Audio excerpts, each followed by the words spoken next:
ফুলশয্যা রাতে অদ্ভুত কাণ্ড ঘটালো ওম। সম্পূর্ণ জানতে ভিডিওটিতে একটি লাইক করে প্রথম থেকেই দেখতে থাকো। হ্যালো বন্ধুরা, টলিউড স্টুডিও পাড়া চ্যানেলে তোমাদেরকে স্বাগত। গল্পের শুরুতেই দেখা যায় ওম অনেকক্ষণ ধরে অপেক্ষা করে আছে আর বলে, আচ্ছা খাওয়ার টেবিলে বসে আর কতক্ষণ অপেক্ষা করতে হবে? খাওয়া দাওয়া কি আদৌ জুটবে? তখনই মৃত্তিকা বলে, আমার মনে হয় আজকে শ্রাবণ ডার্লিং কারোর পাতেই আর ঘি ভাত দিতে পারবে না, তার জন্যই এতটা লেট করছে, না হলে আর অন্য কী বা কারণ থাকতে পারে। তখনই দাদু বলে, একটু বসো না, এত তাড়াহুড়ো করার কি আছে? সবটাই তো নিজের হাতে করছে, সময় একটু বেশি লাগতেই পারে, তাতে আর এমন কি যায় আসে? এর মধ্যেই তখন সানায়া বলে, সেটাই তো বৌদিভাই, সেই সকাল থেকে একা হাতে সব কিছু করে যাচ্ছে, একটু সময় তো লাগবেই। এর মধ্যেই তখনই চলে এসেছে শ্রাবণ, আর শ্রাবণকে দেখে রোহিণী প্রশ্ন করে, তুমি কি আমাদেরকে এইভাবেই এক সুতোয় বেঁধে রাখার কথা বলেছিলে? কতক্ষণ ধরে বসিয়ে রেখেছো? খাওয়া দাওয়া কি জুটবে নাকি জুটবে না, কোনটা? শ্রাবণ বলে, কেন জুটবে না?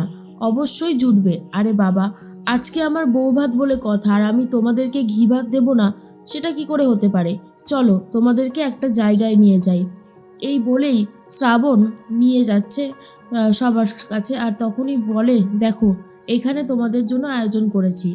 বড় যে ড্রয়িং রুমটা ছিল সেখানেই কলা পাতায় সবার জন্য খাবার বেড়েছে শ্রাবণ। আর এটা দেখার পরেই ওম তখন বলে, মানেটা কি? আমি এরকমভাবে নিচে বসে খাবো? সেটা কখনো পসিবল না, সেটা সম্ভব না। তখনই শ্রাবণ বলে, কেন সম্ভব না কেন? আপনি কি আপনার সমস্ত আগের ঐতিহ্যের কথা ভুলে গেছেন? আরে বাবা, মাটিতে বসে খেলে পরম তৃপ্তি পাওয়া যায়, সেটা হয়তো আপনি জানেন না। এখনও বলছি সময় আছে, বসে পড়ুন। কিন্তু কোনোভাবেই ওম বসতে চায় না। এর মধ্যেই দাদু তখন বলে, ঠিক আছে ঠিক আছে, কারোর বসতে হবে না, আমার প্রচণ্ড খিদে পেয়েছে, আমি এখন বসবো, ব্যাস। আমি অন্য কোনো কথা শুনতে চাই না। দাদু বসে পড়ে, দাদুর সাথে সাথে বাকি সবাইও বসে পড়েছে। এর মধ্যেই তখনই ওম বলে, ঠিক আছে, আমার খাওয়ার আর দরকার নেই, আমি চললাম। শ্রাবণ বলে, দাঁড়ান, আজকে ঘি ভাতটা খেতেই হবে। নিন, আপনি অন্তত এইটুকু ঘি ভাত মুখে দিয়ে যান, না হলে যে আমাদের পরিবারের অকল্যাণ হবে সেটা আমি মেনে নিতে পারবো না। নিন। এরপর ওমের জন্য আলাদা একটা থালায় একটুখানি ঘি ভাত তুলে দেয়, আর সেটাই খেয়ে নেয় ওম। আর বলে মনে মনে, শ্রাবণ, তোমার জন্য আজকে রাতে যা সারপ্রাইজ অপেক্ষা করছে সেটা তুমি ভাবতেও পারছো না। এর মধ্যেই সবাইকে নিজের হাতে বেড়ে দিচ্ছে শ্রাবণ। তখনই রানু বলে, বাবা, আপনার জন্য শ্রাবণ মোচা দিয়ে চিংড়ি মাছ দিয়ে বানিয়েছে, দেখুন কত খেতে ভালো হয়েছে।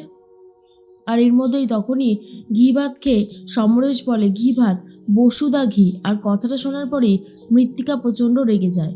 এর মধ্যেই তারপরে মুড়ি ঘন্ট, যেটা খাওয়ার পর কাকাইয়ের খুব ভালো লাগে। হঠাৎ করেই সমরেশ খেতে খেতে জলটা হাত দিয়ে পড়ে যায়।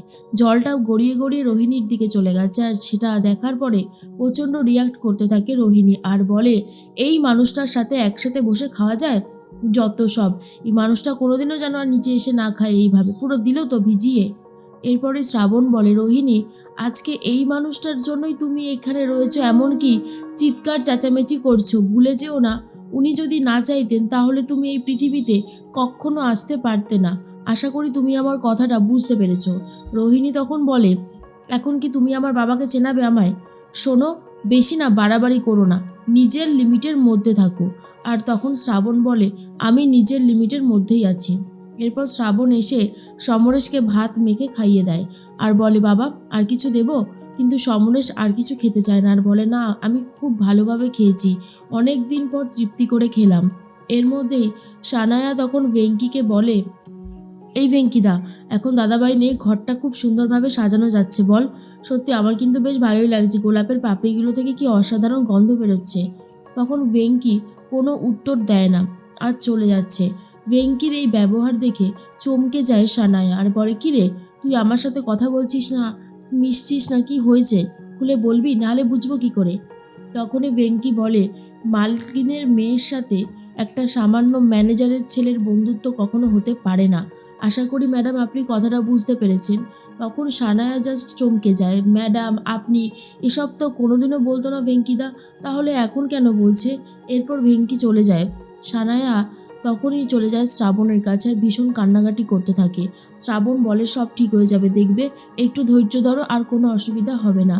অন্যদিকে ভেঙ্কি তখন গান করছে আর সবাই মিলে সেই গান শুনতে থাকে।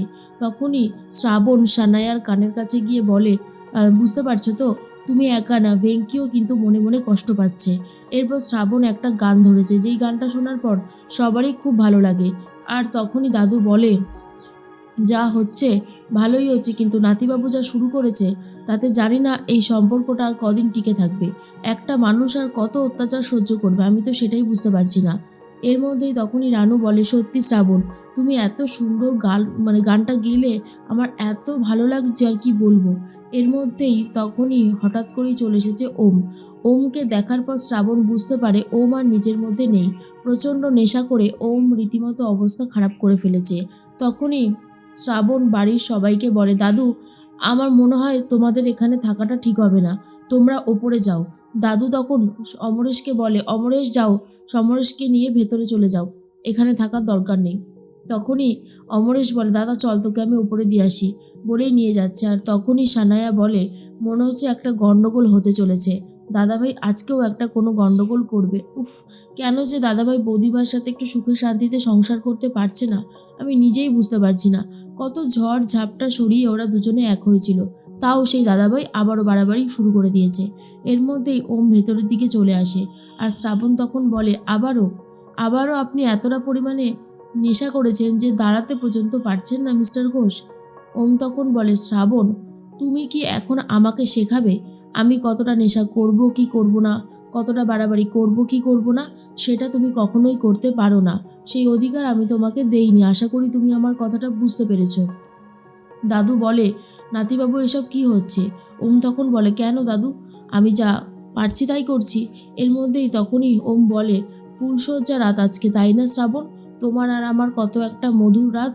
দাঁড়াও, দেখো আমি অনেকজনকে এনেছি, গার্লস ভেতরে এসো। এরপরে অনেকগুলো মেয়ে চলে এসেছে, যাদেরকে দেখার পর বাড়ির সবাই চমকে যায় যে এতগুলো মেয়ে রাতের বেলা কেন এসেছে ঘোষ বাড়িতে, কি চায় এরা, কিসের জন্যই বা এখানে এসেছে। এরপরে ওম বলে, আজকের ফুলশয্যা রাতটা আমি এদের প্রত্যেকের সাথে কাটাবো, আর তুমি কিছু বলবে শ্রাবণ? এটা শোনার পর মৃত্তিকা মনে মনে বলে, বাহ, ওম বেটা তো নিজেই উঠে পড়ে লেগেছে শ্রাবণকে কষ্ট দেওয়ার জন্য। আর আমাদেরও এটাই ইচ্ছে শ্রাবণকে কষ্ট দেওয়া, সেটা যেভাবেই হোক না কেন। তার মানে ওম বেটা আর আমাদের কাজটা অনেকটা একই হয়ে গেছে। তা ভালো হয়েছে, ওম বেটা এবার বোঝাবে শ্রাবণকে যে কষ্ট পেতে ঠিক কেমন লাগে। শ্রাবণ তো জাস্ট সবটা শুনে যাচ্ছে, এখনও শ্রাবণ কিছু বলা শুরুই করেনি। আর ওম তখন বলে, গার্লস চলো, আমার বেডরুমে চলো, এখানে থেকে তোমরা আর কী বা করবে। তখনই শ্রাবণ ভাবে কিছু একটা করে আটকাতে হবে। ওম বাবুকে এখন বললে উনি মেনে নেবে না, কিন্তু আমাকে এমন কিছু একটা করতে হবে যাতে দুদিকে রক্ষা পায়। দাদুর সম্মানটা আর ঘোষবাড়ির সম্মান আমি কোনোভাবেই নষ্ট হতে দেব না।